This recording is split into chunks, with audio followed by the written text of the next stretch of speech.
Hello bạn Châu. Hello mọi người. Này đẹp quá anh em.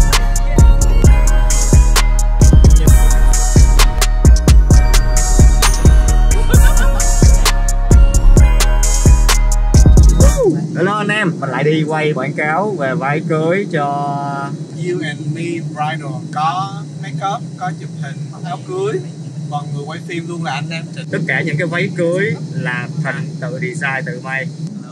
Anh Phúc là photographer, kéo anh bạn Châu là anh Kevin. Hello anh Kevin.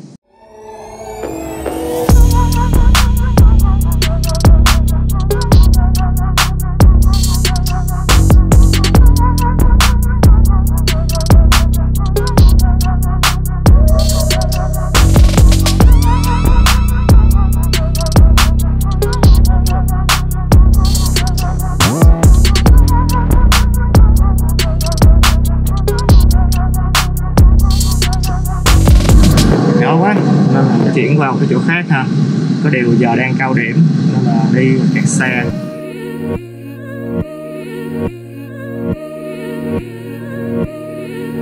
I'm going off, they going off the map.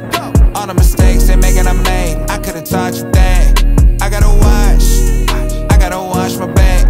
They'll pull you down soon as you reach out. I cannot offer a hand. There's nobody offered a hand to me. Nobody offered no fans to me. Nobody wanted it bad as me. I cut off the team, I managed me. I formulated and planned a dream. At Michigan State, dashing T's and dotting the I's. All while getting the ad degree to polish the mind. I was fucking on tans, staying distracted.